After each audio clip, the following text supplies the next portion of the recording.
to start, or Mike, you can call on folks however you want to do it. We could go start with Becca. Or was it Becca? Becky. Becky. I'm Becky. I'm very new to gardening, but I'm excited to learn and be a part of this community. Hi, Becky. Go ahead. My name is Ray. I'm a 40-year resident of Berkeley, love the place. And I'm retired, and gardening is one of my hobbies. I have a small garden and I'm just learning it. I have 9 fruit trees in my small Berkeley yard. Nice. And trying to get them all to fruit and enjoy, you know, that aspect of having food from my backyard. But I'm not an expert, and I saw this announcement in Councilmember Terry Kaplan's newsletter, so I signed up to come and see what it's all about. Okay, great. Excellent, Ray. Thank you. We got Leah. Hi, I'm Leah. I live on the other end of the block on California Street here, and I've been walking by the garden for a long time and always interested and trying to figure out how to connect. And I live in a small co-housing property with 2 other families, and we have a small garden and compost and some fruit trees. And so we're trying to figure out how to maximize our production and the space that we have too. So we'd love to be connected and help out here and learn about things to do in my own garden. Excellent. Thank you, Leah. Who else do we have? The rest are not here yet. Usually Lee and Laura are here. And then there's like 3 more that I've seen, but Okay, well, that's cool, but we go with what we have. Just tell you a little bit about me. My name is Michael Smith, and I am born and raised in Berkeley. I am a lifelong Berkeley resident. The church that you are sitting in that social hall, is the place that I grew up, that I've been fortunate for the last 19 years to be the pastor of that congregation. Even though I have been a pastor for the better part of 2 decades, I did not cut my teeth professionally in the field of ministry. Actually, you know, I spent most of my early professional years at a place called the East Bay Conservation Corps, later Civic Corps Schools. And my work was really around environmental stewardship, environmental justice, youth development, and urban gardening. And it has been a passion of mine. It's been a passion of mine for the better part of 35 years, even though it's been in my blood. You know, my mother grew up on a farm. Her family were farmers. While my dad, who also hailed from the South, you know, didn't grow up on a farm, grew up more in a more urban setting. But in their community, it was always apropos that everybody stewarded and tended gardens. So it's been a part of my life, pretty much all of my life. But professionally, my work at the Conservation Corps really led me, you know, to a lot of opportunities to engage in urban gardening. And growing up at McGee Avenue Baptist Church, I always said it was really going to be important to me to engage the community and the congregation as well in some form of urban agriculture. About 10 years ago, you know, we founded the Center for Food, Faith, and Justice. Michael, who's there with you, and a few folks, we started really working, to really bring this vision to fruition. Um, a few years ago, we started working with the Multinational Exchange for Sustainable Agriculture, and we were really honing in our classes around urban agriculture and agroecology skills. And for 3 years, we ran their Bay Area cohort, training and teaching and doing classes in person and online, for emerging farmers, particularly socially disadvantaged farmers in the Bay Area. Ray, you were talking about not being an expert. I'm somebody who doesn't really believe in experts. I believe in shared knowledge, so you're in the right space. One of the things that we learn about urban farming or all types of farming is that, there is the science of agriculture and there's the art of farming. And you can do things the exact same way from one season to another, one year to another, and not always end up with the same results. And so this is why being in a shared space is so crucial, so important to what we do. We talk a lot about the issue, not just of techniques that will enhance what you do in your front yard or in your backyard or on your patio or in your driveway. But we also talk about, when we talk about urban agriculture, and particularly when we talk about agroecology, we talk about some of the social, economic, and political challenge associated with it.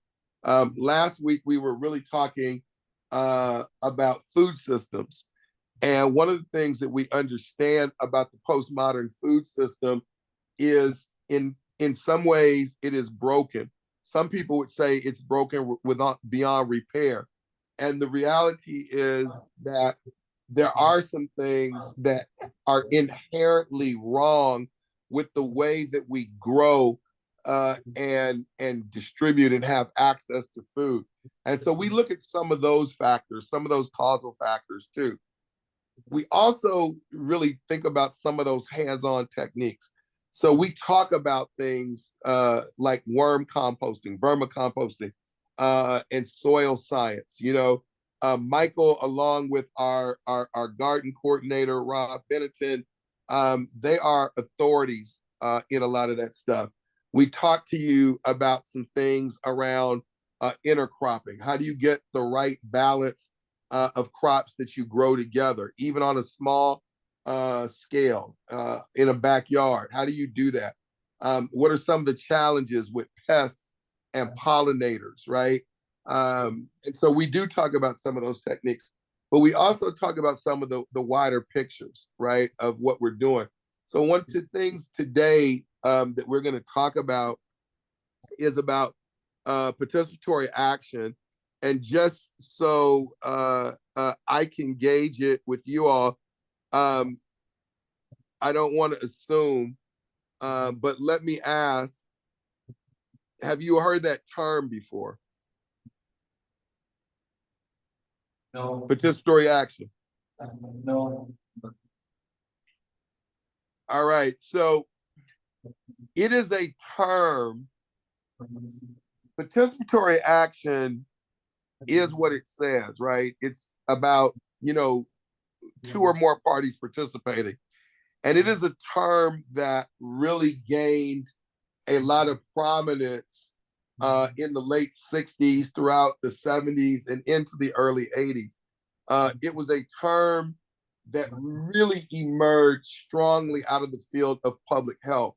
And one of the ways that emerges is that as public health centers, and even pharmaceutical companies were doing studies, and oftentimes doing studies in low income areas of poor people or communities of color. Oftentimes they were doing research, but they were never really asking the people who were closest to the ground. And one of the things that the medical profession, the public health profession began to understand is they weren't really getting a lot of real true data, and they weren't really given, even from an ethnographic or a qualitative standpoint, they weren't really getting the insights that they desired. And what really started to come out of that was, if you really want to get to know the people and the challenges in the community, you have to not only talk and listen to the people, but you need to have them engaged as partners in that research. That's kind of where it comes from. We have learned, particularly over the last 35 years or so, as it relates to agriculture, and especially in urban agriculture, the same principles remain true. And so, when community gardens began to spring up in mass, especially from the late 80s through the mid 90s, oftentimes they were, springing up in urban areas, and people were planting gardens, and everybody was saying gardens were good for environmental reasons. They were good for health reasons, but oftentimes they were built in areas that were considered low income areas. Sometimes they were built on vacant lots. Sometimes they were built in opposition to folks who really desired more things like affordable housing. There were a lot of issues, but oftentimes when the policymakers, were coming in and saying, "Oh yes, let's do this. This is a good idea," or "It's not a good idea," they weren't necessarily hearing from a large sample of the residents who would be most impacted and most affected. And so it's important that we understand that if we're going to engage in projects like this that go beyond our backyards, that go beyond our balconies or go beyond our patios, how a community garden is received aesthetically, how it's received socially, and in some cases politically or economically, a lot of it is determined by the values of the people and the community which they hold. Okay. And so we have seen that for some communities and some people, community gardens can be a major issue. For some, they represent life. For some, they represent resistance to climate change. For others, they are part of gentrification. And so it's good to really engage people and listen to people, to do those listening sessions to understand what it is. I hope I'm not boring you right now, but if you're not following what I'm saying, if you don't understand, please speak up, because I want to make sure that I'm not leaving folks behind. Good with me. You guys are okay? Yeah. All right. So part of my work, has been trying to engage young people and families in this work. And Lee, I think it was you who really talked about living right down the street and wanting to be involved. We want the community involved. We want partners to come in and share with us, to have idea exchange, to have opportunities to learn, to grow together. We're really excited about that.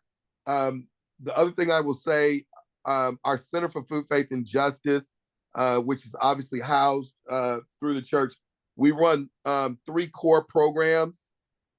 We run a program for 7 to 10-year-olds called Seeds of Hope.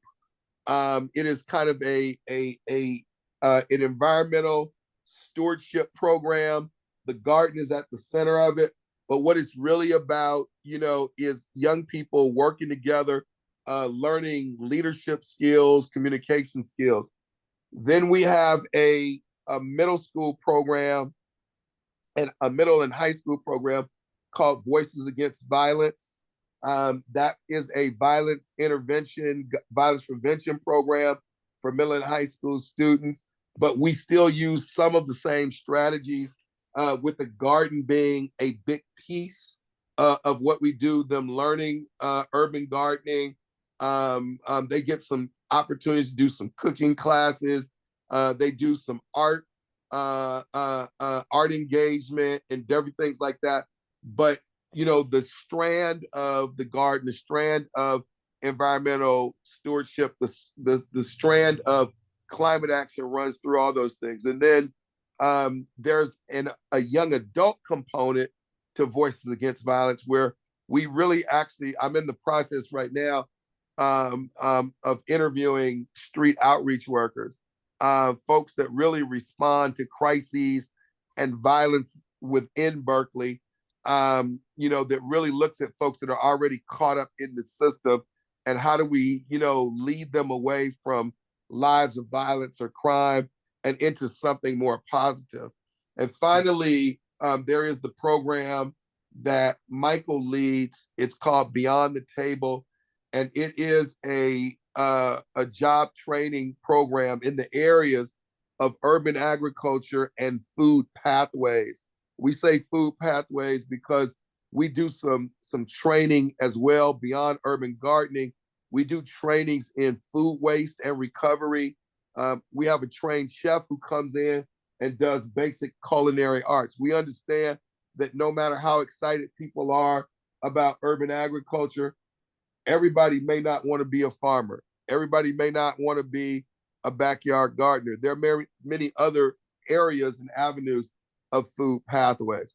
But today we're talking about participatory action and why that's so relevant. So I want to dive in, unless anybody has any questions right away. All right, hearing none, Mike, if you will raise that presentation for us. And we will not get through this whole presentation, but I want you all to know that we have these slides. The slide deck is available if people need them as reference points. So rest assured, if there's something that you want to go back to, we have everything available for you. So again, we talk about participatory action, agroecology, and social change. Very important topic in how it relates to the work that we do. Next slide.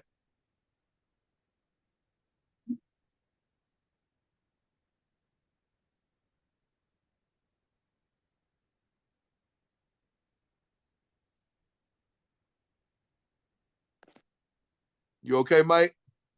I'm okay. Just knock you off for a second. All right. So we just want to define participatory action research. I started talking about that earlier. PR can be defined as an approach where research and non-research partners engage in an iterative process of research, reflection, and action. Action to represent a social change process, could be around community development, applying agricultural practice such as conservation projects or whatever. That is the definition the University of Vermont uses, right? It is multiple disciplinary and it involves micro communities, right? So it really needs to happen on small scales. And it needs to be multidisciplinary in the sense that you might bring in, schools of public policy. In the case of farming, you may bring in agronomists or schools of agriculture or forestry. You may be, depending on what you're really researching, you might bring in the School of Political Science.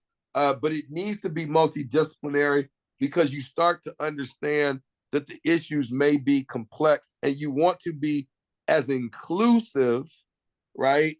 In your participatory planning And also, you really want to look at the issues of sustainability, right? You really want to look at those things because the truth is, oftentimes in our work, in our research work, that has not been recognized. Okay.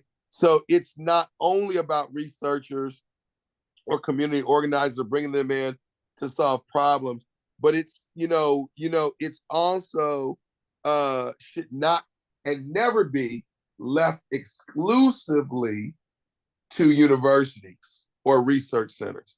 It really needs to live on the ground. Any questions before we go forward?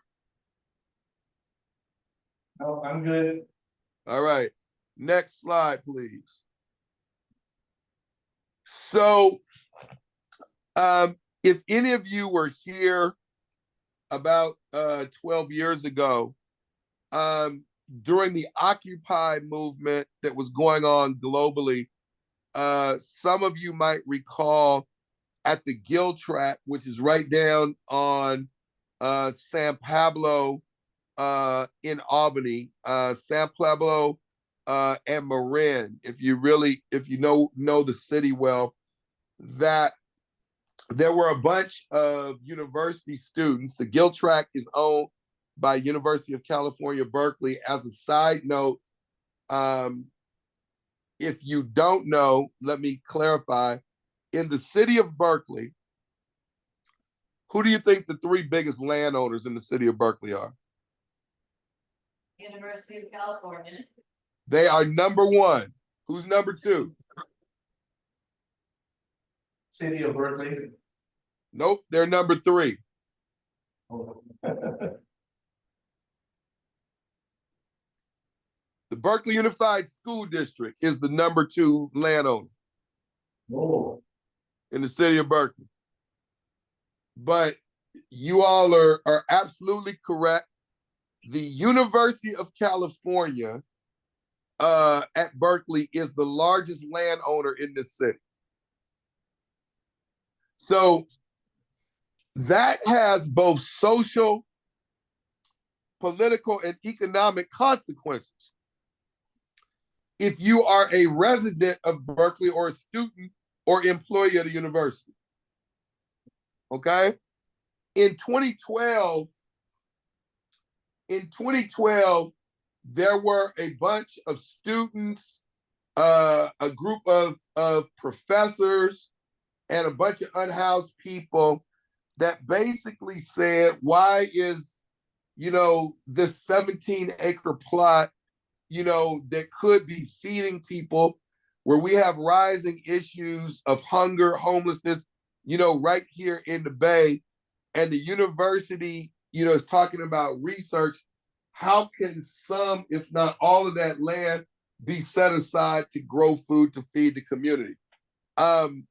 You need to understand, number one, the university does not necessarily sell off its property. Number two, do I have any Berkeley graduates in the room? Yes. We do? Yeah. Yeah. Okay. So you may be a Berkeley graduate and Cal may be your alma mater, but as it was told to me by the then director of government affairs, she said, you guys look at Cal Berkeley and, you look at the Golden Bears and all this stuff. And she said, but be clear. This is the state of California. This is the state of California. So when we talk about the UC Regents or the UC system, just like the CSU system, right? It's the state of California. It ain't about Cal. It's about, it's about the governor's office in the state. And as the director said to me when I was saying, how can we engage more of the community? She said, well, let me just say this to you. The state's not going to bet against itself. We are the 5th largest economy in the world. So it's a different perspective. But when those students and those unhoused folks and everybody came on, they had demands. And quite frankly, there were even professors that had demands. And the university pushed back and said, look, man, we'll give y'all, a few days to get off that farm, or we about to move in. So what do you think happened?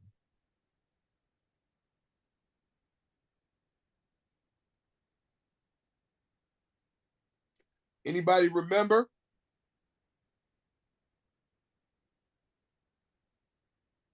All right, let's go to the next slide, Mike. The truth was that eventually what happened was that the university basically moved in with UC Police, City of Berkeley Police, City of Albany Police, Alameda County Sheriff, and they removed the people from the land. There was a huge debate with university officials. There were some professors that were saying there's no reason why the university could not designate, even at that time it was 17 acres. They've since built additional housing on there, but they were like, there's no reason they couldn't designate, 7 to 10 acres, even 5 to 7 acres, for the issues of food security, of local food security. That did not happen. And it actually got pretty ugly, okay? And, one of the problems and why you want participatory action is because you want a shared approach to both knowledge and action. You want to center the focus on, for us in urban gardening, on agroecological principles. Is everybody clear what agroecology is? Everybody is okay. Good. Everybody nodded. We're clear? We're clear. Okay. So we really want to center on agroecological principles and values, right? That really honor, agriculture and, and nature kind of working together, right? And then how do we integrate, local farmer knowledge with scientific knowledge, right? And how does this represent a core intersection of science and in the practice of agroecology? Agroecology doesn't say that science is bad.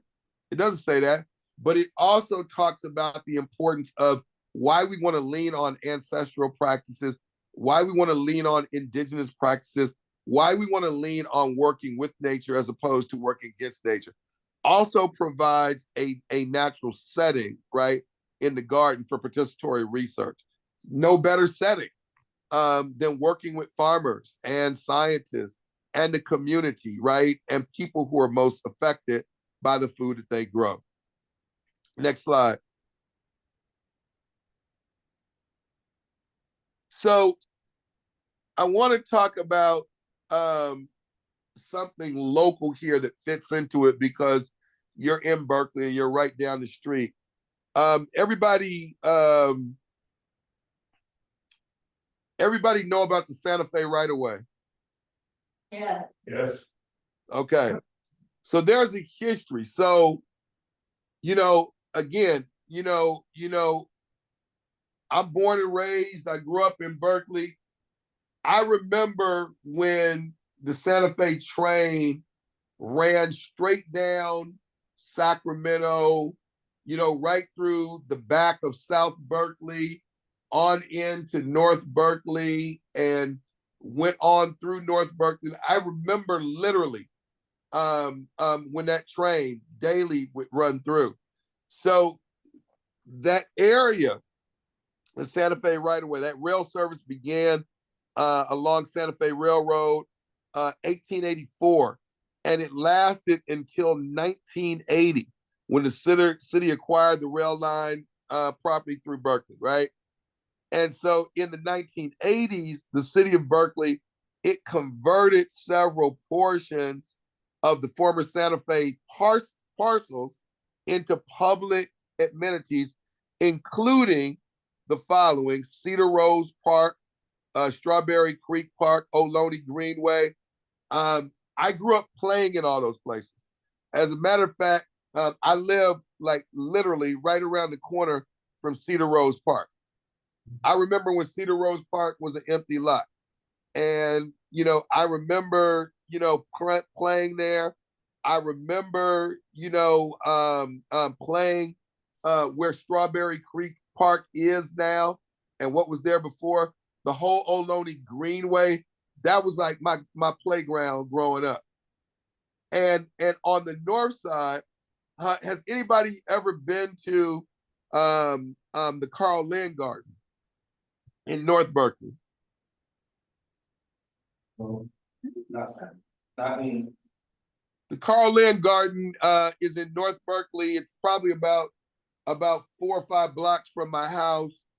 And I say that because Carl Lynn was a really famous guy in Berkeley, local guy in Berkeley, environmental activist, gardener, really great guy, very active in the community. And through my work at the Conservation Corps, we actually built out the Carl Lynn Garden. And so it's kind of personal to me. But he was a great man, great activist and advocate for gardening in this city. And I'm assuming you all know where the Spiral Gardens Nursery is. Oh, yeah.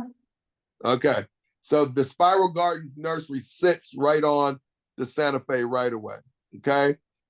This work that came about, it wasn't just because of city officials, but there were many activists that challenged the city to clean up that site, to challenge Santa Fe Railway to clean up that site and to repurpose it and to listen to the voices. Many of you know that railroad sites, where railroad ties are the chemical creosote, which is arsenic in it, it basically seeps deep into the soil, causes all kind of toxins. And residents said, the city and the university and others and Santa Fe needs to listen to us and how we don't just want the site to be empty, but how it is repurposed. 40 years later, it's not all finished and there's still a lot of work to do. Let's keep going.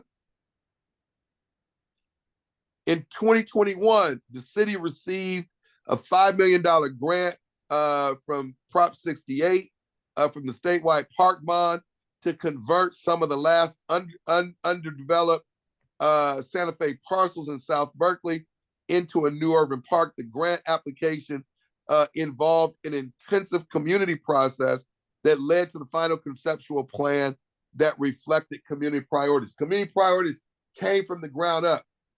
They had to listen, they had to survey, they had to participate with people. There were also people from the university that really came down in some of the studies. And so, the spirit of participatory action was evident, even though we're still far away from getting everything that we want on that site and getting it cleaned up. Next slide. So if you really look at the sites, so you see the Spiral Garden site. These are pictures that Michael has taken of part of the parcels that are still undeveloped. And there's still many problems. I was talking with the director of Park and Rec just a couple of days ago, and there are groups such as Corinne Haskins, Santa Fe Right-of-Way Gardening Group, that are trying to do this work. Obviously, Spiral Gardens, we've tried to be in the mix, but we've been kind of told that there's still some political fallout due to the toxins on the site, due to the cost of cleanup and where things need to go. They don't really expect major change to occur in the next year or two. Pause there for a minute. Any thoughts about that? And what are ways participatory action you think can move projects like that along?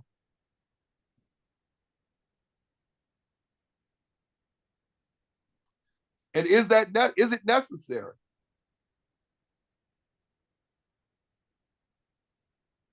Well, my thing is like with the local gardeners pushing back on the city, because who knows what, the city may just wrap itself up in arguments for a long time.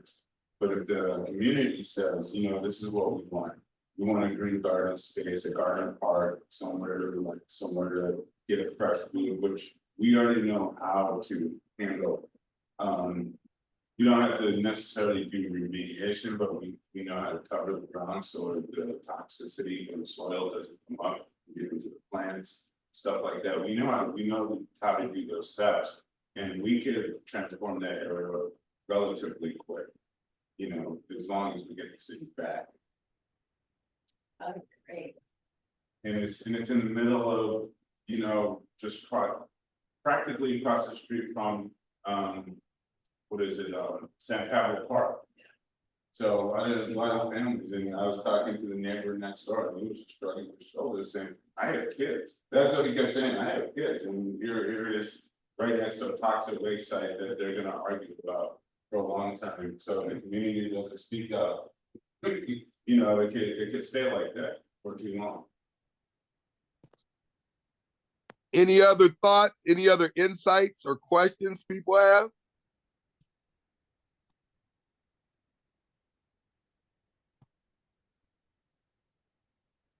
All right, let's go to the next slide.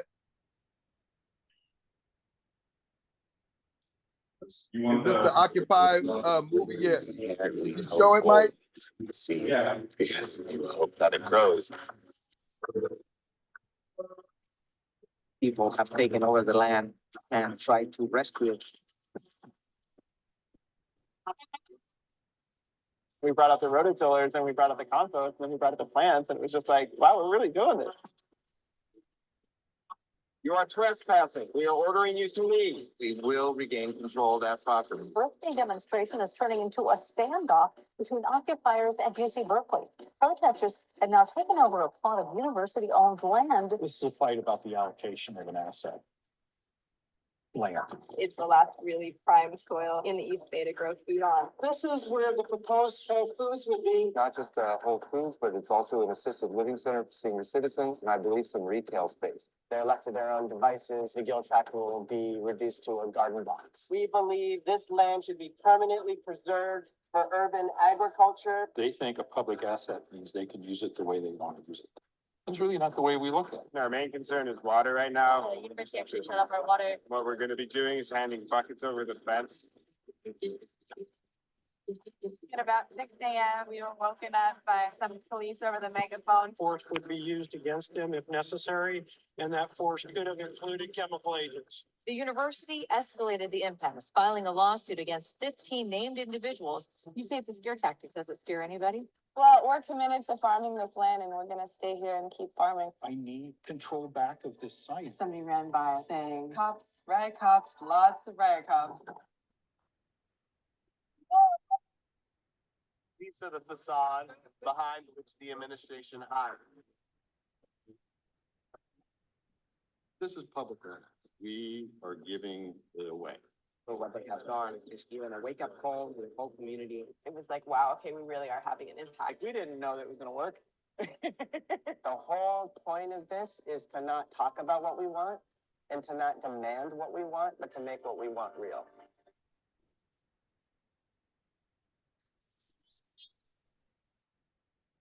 Not abandon that farm.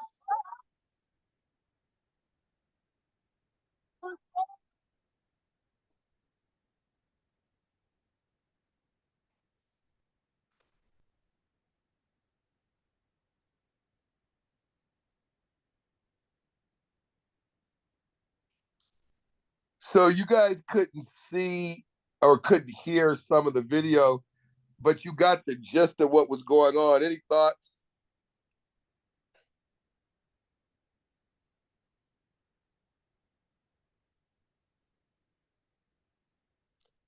So let me just recap it for you. By April 22nd of 2012, again, 200 people enter that 14-acre plot. By the end of the day, the activists had weeded, tilled, cultivated about an acre. On May 15th, I was explaining this, about 100 UC police surrounded the site and began arresting the farmer activists.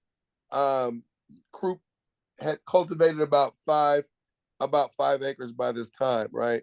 The goal, um, um, demonstrates the practice and the promotion, right, of sustainable agriculture with an emphasis on food justice and food sovereignty. What you didn't see is, again, it wasn't just unhoused people, it wasn't just students. There were professors, and some of them could not be seen for fear of losing their job. But there were several professors. There was a group called the Bay Area Coalition of Urban Agriculture who was prominent in that. I had done about a year-long consulting contract for them. What was really interesting, they were made up of about 7 or 8 urban agriculture community garden groups, but even they had very different opinions about not just about the Gill tract, but about what urban agriculture can and should be in the community. They could never really fully agree on what they wanted, and sooner or later, in all honesty, the university began going to different groups, and it was the old strategy of divide and conquer. It was unfortunate, but that was the reality of what happened. Next slide.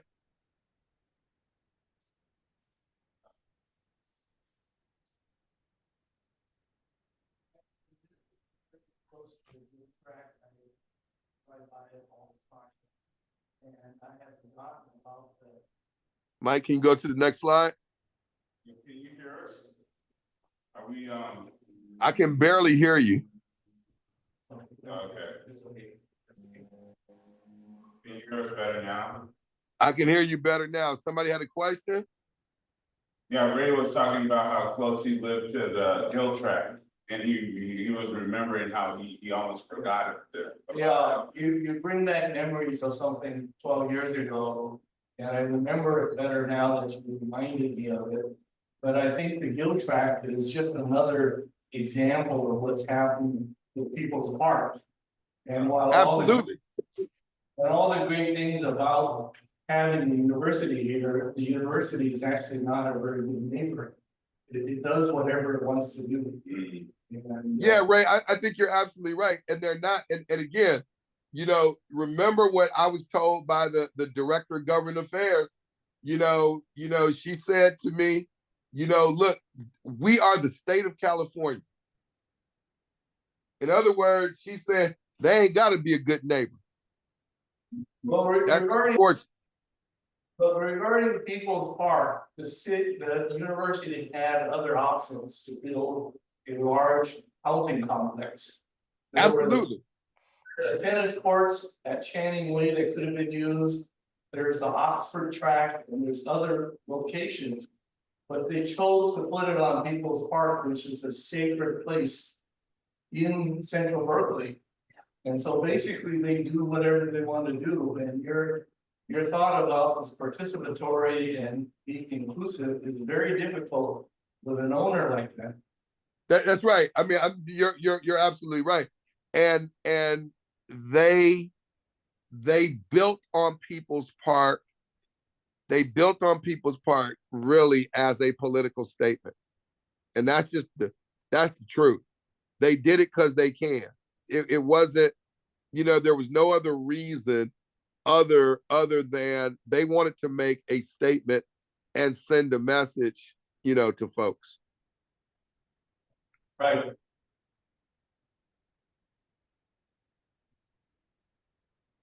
All right.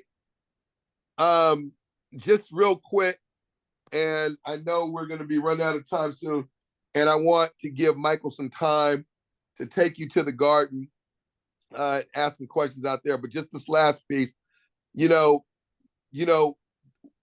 talked a lot in Berkeley, especially over the last, 5 years or so about reimagining public safety, right? Reimagining, mental health, reimagining healthcare.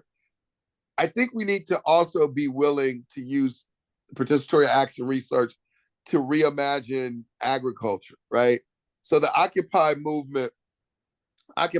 movement basically understood serious problems of agriculture, unsustainability, and food system challenges that they can't be solved simply through technological changes, right? That become,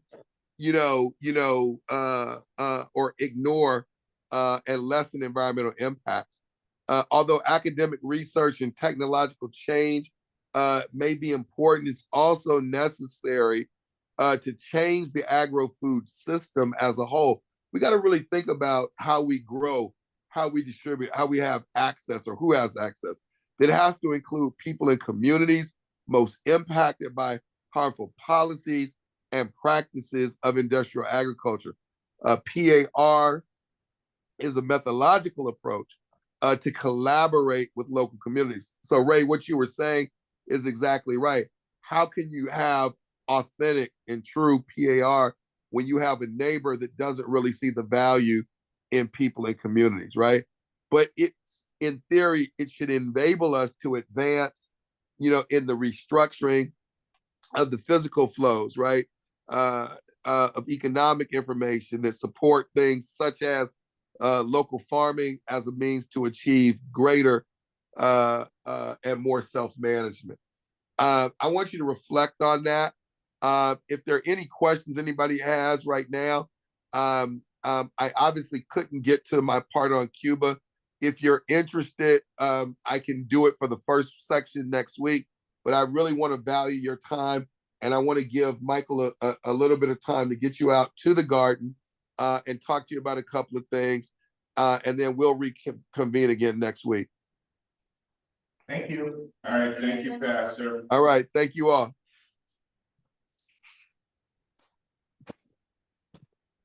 I saw a headline in the newspaper today.